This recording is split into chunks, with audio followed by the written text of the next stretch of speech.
चलिए अब फिर से पढ़ते हैं द्रव्य अनुपाती क्रिया का नियम। तो कल ही बताया गया था, यह नियम गुल्डबर्ग और वागे ने दिया था और इस नियम के अनुसार हम फिर से बताते हैं क्योंकि बहुत ही महत्वपूर्ण नियम है। किसी पदार्थ की क्रिया की गति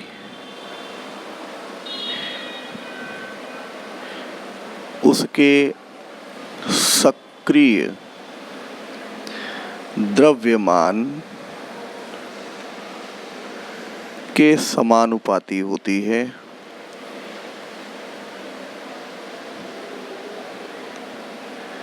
और किसी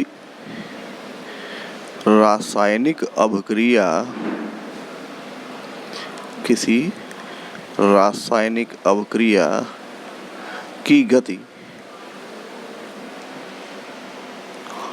उसके अभिकारकों के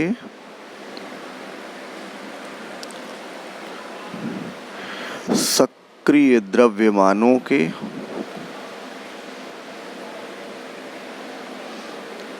गुणनफल के समानुपाती होती है। ठीक है,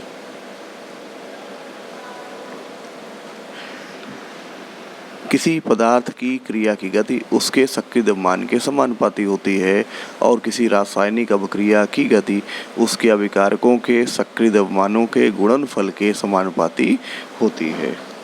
क्लियर हुआ? अब हम इसको एक आध उदाहरण के द्वारा देखें। माना एक अभिक्रिया निम्न है ए और इससे बनता है प्रोडक्ट।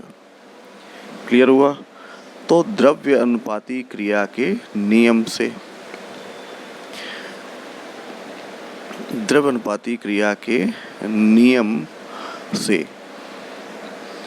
हम क्रिया की गति को निकालें और भी बताया था क्रिया की गति पदार्थ के सक्रिय द्रव्यमान के समानुपाती, यानी पदार्थ क्या है ए और ए का सक्रिय द्रव्यमान उसको हम इस प्रकार से लिखेंगे।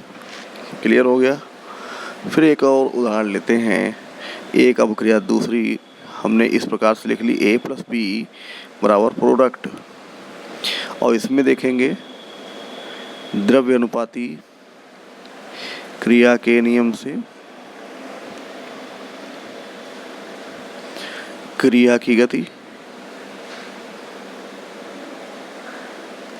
अभी बताया गया कि पदार्थ की क्रिया की गति जो है उसके सक्रिय द्रव्यमान के समानुपाती और रासायनिक अभिक्रिया की गति उसमें जितने भी अभिकारक हैं उनके सक्रिय द्रव्यमानों के गुणनफल के समानुपाती। तो अभिकारक ए है और बी है, तो अभिकारक ए का सक्रिय द्रव्यमान इनटू अभिकारक बी का सक्रिय द्रव्यमान। इतना हो गया। ऐसे हम एक अन्य उदाहरण लेते हैं। A plus 2b gives out product और इसमें हम देखें द्रव्य अनुपाती क्रिया के नियम से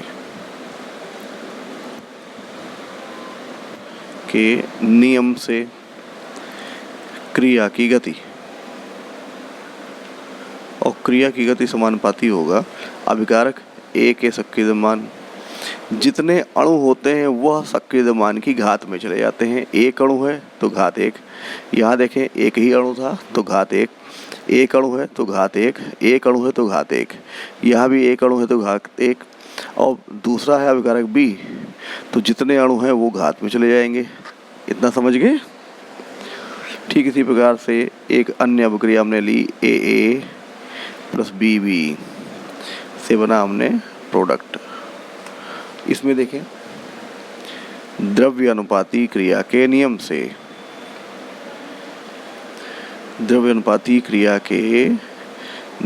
से क्रिया की गति निकालें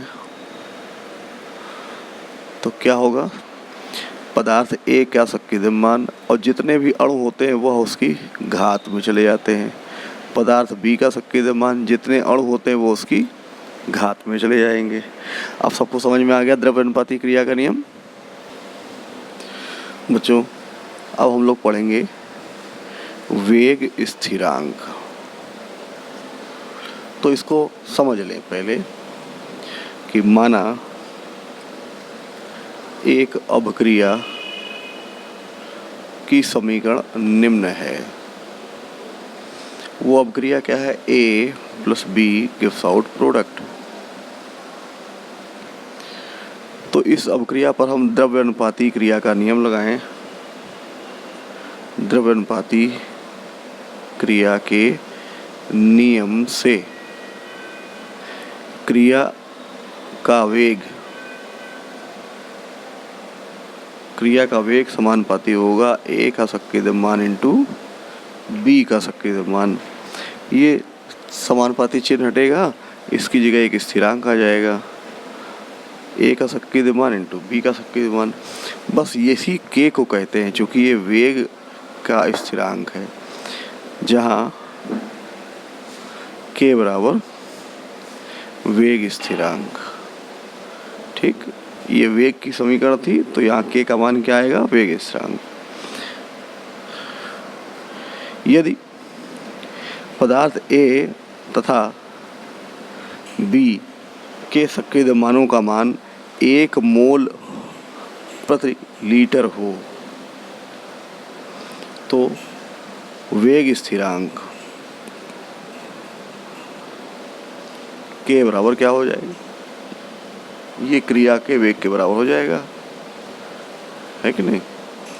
यहाँ पर अगर हम इसका मान 1 मान लें, इसका भी मान 1 मान लें, तो क्रिया का वेग बराबर के। तो इससे परिभाषा क्या बनी? अर्थात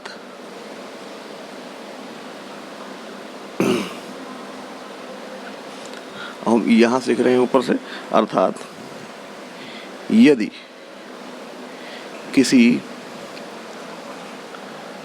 रासायनिक अभिकारकों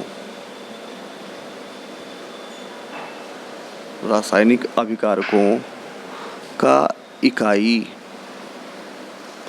मोलर सांद्रण, इकाई माने 1, मोलर सांद्रण माने शक्ति द्रव्यमान, इकाई मोलर सांद्रण लिया जाए, तो वेग स्थिरांक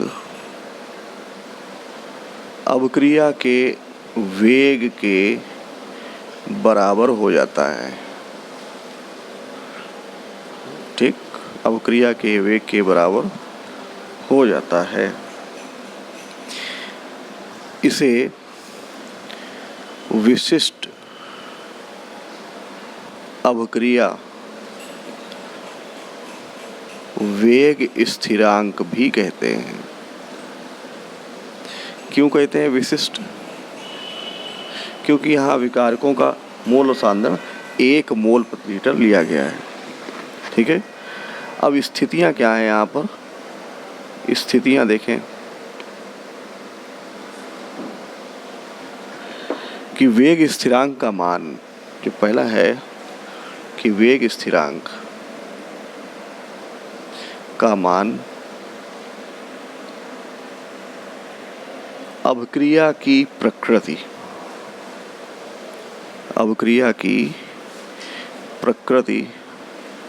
का ताप पर निर्भर करता है।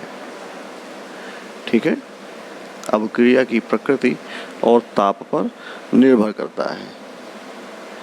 K का मान स्थिर ताप पर स्थिर और निश्चित होता है।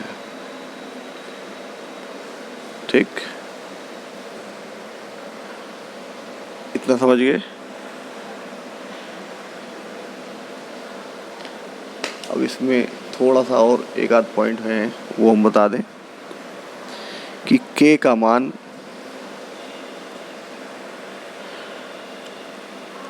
अभिकारकों या उत्पादों की सांद्रता पर या दाब पर निर्भर नहीं करता। ठीक है, किस पे निर्भर करता है? केवल ताप पर। उत्प्रेरक अगर हम लेते हैं तो उत्प्रेरक क्या करेगा? उत्प्रेरक की उपस्थिति